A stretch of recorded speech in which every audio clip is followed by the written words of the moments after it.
Tomas is better than Linde. I know everyone loves Tomas because of the funny, like, non-binary glitch. But, like, can we admit Tomas kind of stinky? Is this a safe space for that? FE7 Pent is relatively frail. I think FE7 Pent is bulky enough.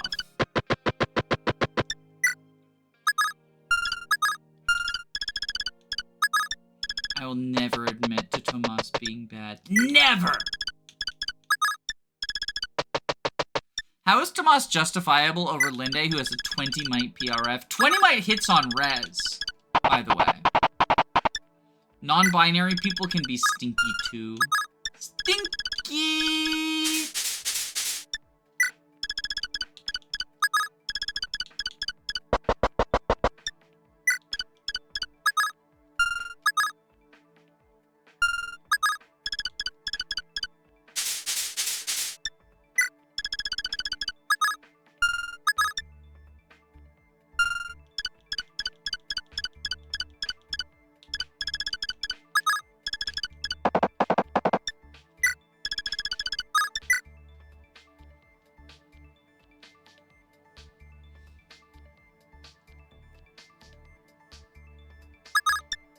What is the ballista range in this game?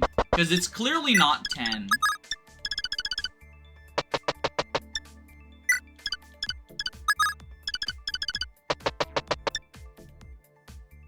What is the non-binary glitch? So, all of the units in, all of the units have their gender marked as 0 or 1 for boys and girls. But Tomas has 2, which is not only not, you know, the 0-1 boy-girl gender, but also literally not binary. Like, the gender is marked in binary code, and then Tomas is literally not binary. Very funny, I think. I think funny.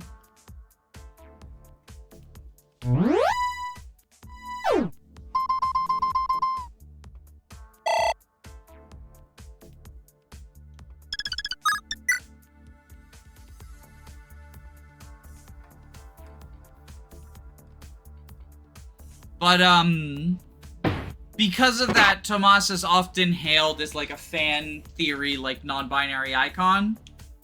And,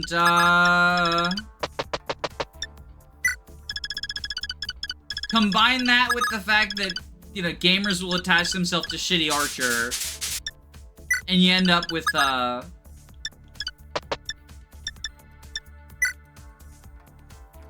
unit who's a little bit overhyped. A unit who's a little bit overhyped.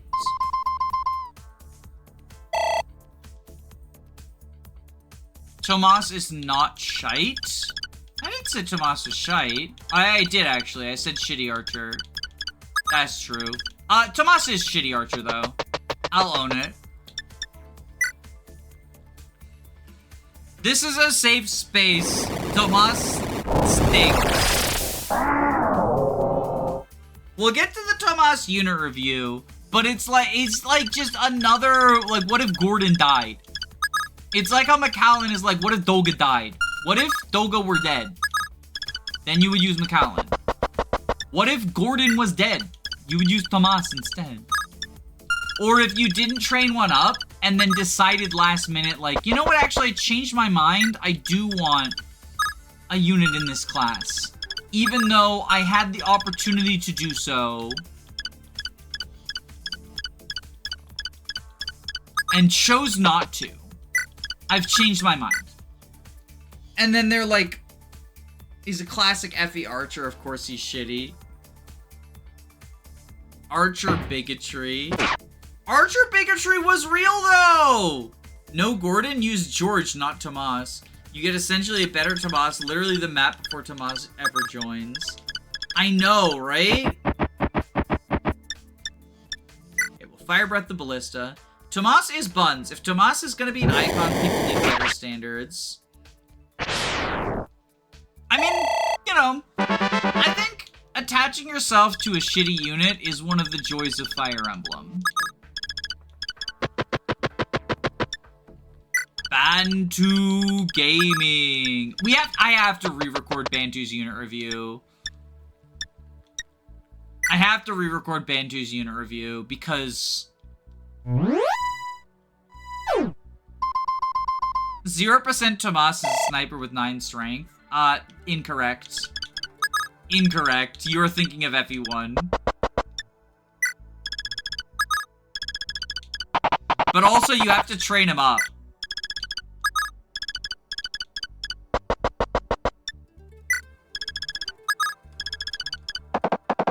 I am of the opinion that the Tomas training arc means in a non-0% context, he's just not fucking worth it.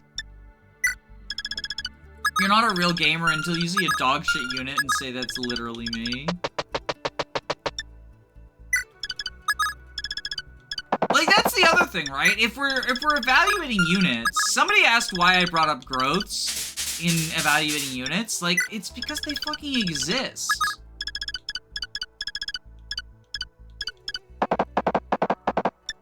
Tomas has 7 strength, plus 2 on promo. Damn, am I spreading misinformation then? The problem with training units in games like these is they're so easy, so there's no point. I think the bigger issue, cause like, I like Ross and Sacred Stones, and that's an even easier game than this. I think the bigger issue is they don't fulfill any special niche, right? Like, oh, shit. We need to use Kaga's turn wheel. Burn! Blood, flesh, burn everything. This guy is so scary. Oh! Jagan dodged. Okay. This guy is ridiculous, though. Est in Shadow Dragon Hard 5 is better than Ewan or whoever. I think Ewan, like, is easier to train, and wouldn't that make him better?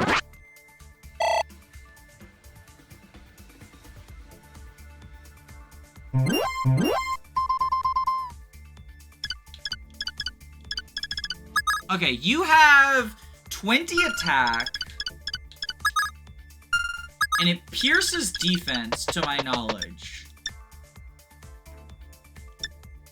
Alright, we will Thunderbolt you to start out.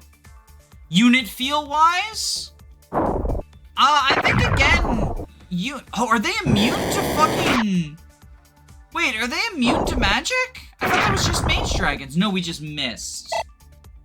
4 damage, Jesus Christ. 5 res, 12 defense. Fucking hell. Alright, Harden, I need you to dragon kill.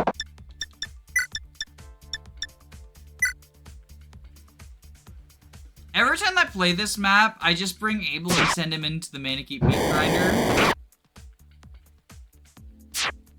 No! We missed! Oh, that's actually so bad.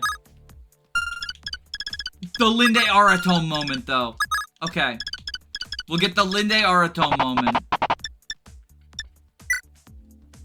Harden!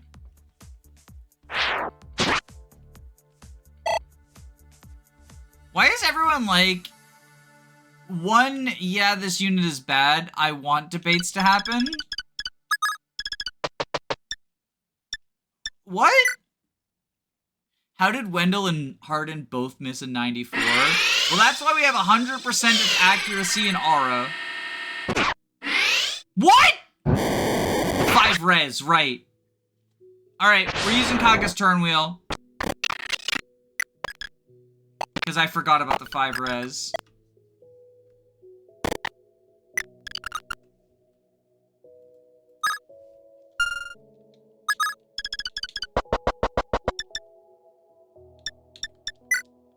Kaga's turn wheel. I mean, there's some units you can argue that on, but what are you going to defend about Tomas? He's literally an archer with bad strength and agility in a game with no reclassing.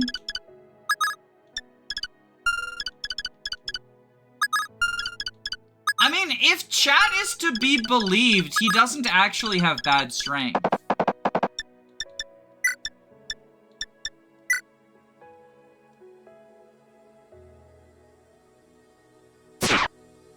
Have you played FE3? I have. He's an archer, so he's good. Rebecca Archetype. Chig Medif, forgive me.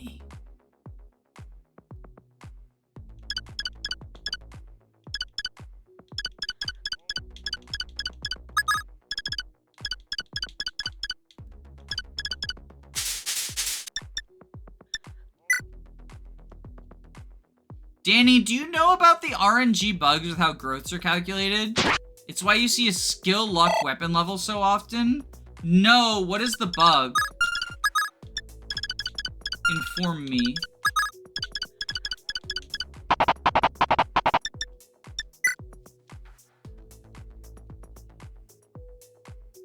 Archers are good because they do damage and don't get hit back a lot of times. If get hit, you skill issue. Yeah, you should have just dodged. You should have just dodged. Obviously.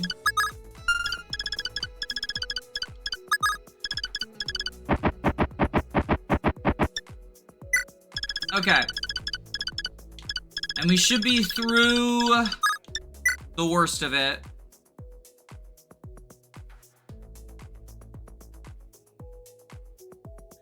Oh.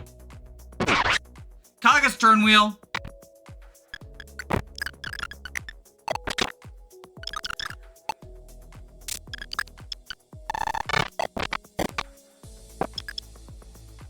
Alright, we've used 2 of our 3 charges.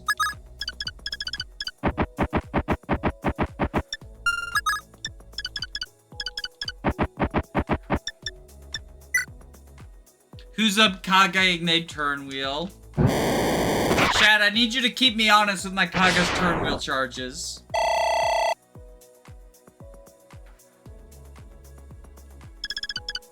I love the reductionist mindset Fire Emblem has. What do you mean reductionists? Are you saying that it's reductionist for me to say that Tomas is bad? I mean, I am, I guess, technically reducing him from a complex and nuanced character, the complex and nuanced portrait of Tomas, to just be a shitty little archer boy. Or I guess not a shitty little archer boy. If we're doing the Tomas supremacy. Controller? Controller, hello? Uh-oh. My controller has stopped responding. The moral gray complexities of Arcanea characters. Hang on, we gotta make a save state so I can reset the emulator. I mean, my very real SNES to fix the controller.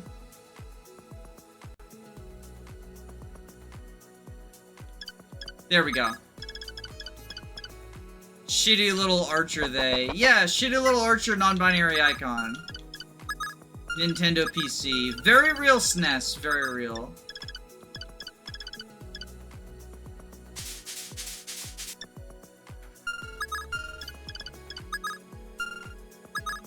Controller sells seething over keyboard chats. If you want to defend units other people say are bad, just do it. Don't say they're good, actually. Tell us why they are good. If you want to argue for them, argue. Yeah, I think I would mostly agree with that. Although I would say Odd Panda is making an argument. It's just not one that I agree with. It's from the perspective of, if I'm understanding correctly, it's just zero growths moment, right? But like, again, if you want to train up an archer, you've probably trained up Castor or, Gordon. Sorry, Kashim or Gordon. Didn't mean to new translation name you there, buddy.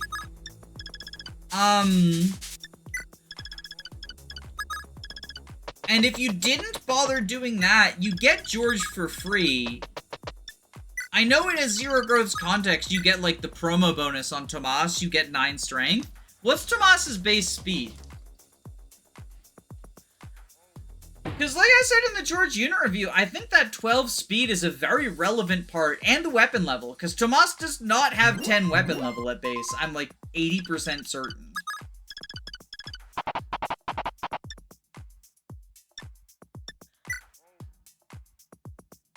Who doesn't love the complex characters like the Armor Knight who sits in a chair while Sita marries Marth?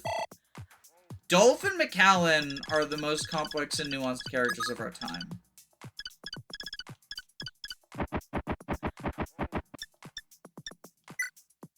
But, like, the truth of the matter is, right, in terms of oversimplification, I do think the FA community does sometimes oversimplify units, but I also think that sometimes units are just incredibly simple.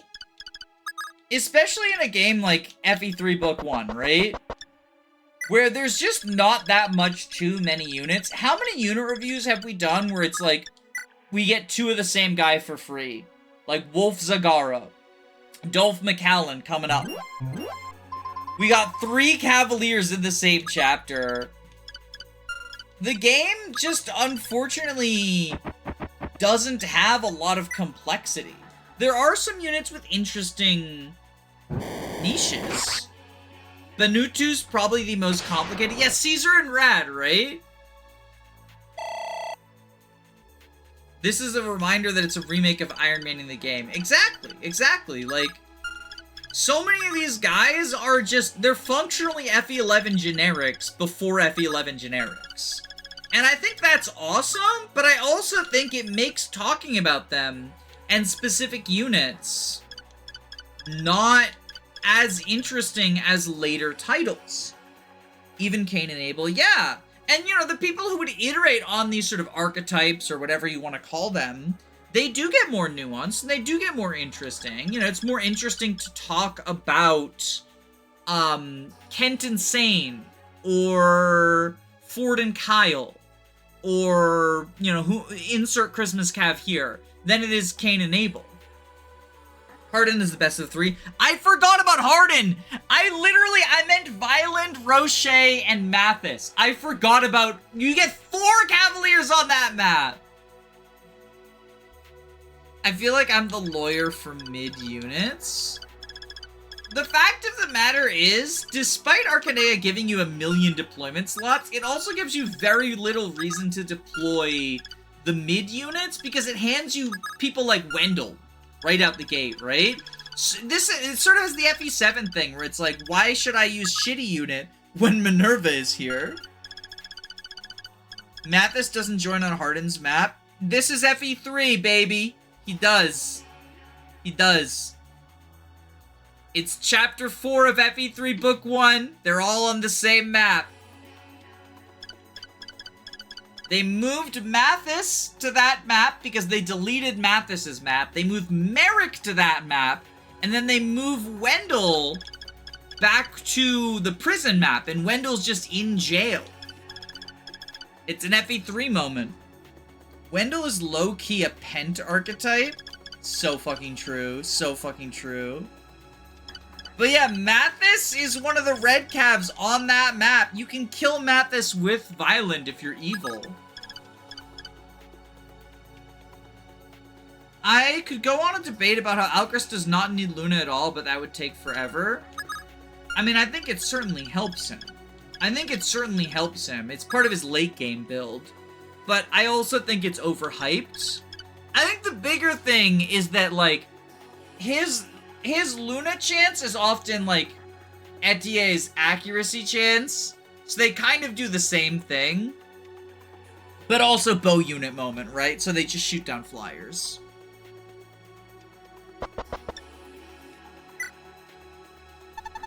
Nina, this is Pala's castle. Ah, Pala's, at last. Pala's, it's so great. I have finally returned. But there should be many more captive knights in the castle. I really want to help them. I understand. The enemy's reinforcements haven't come yet. We'll charge into the castle.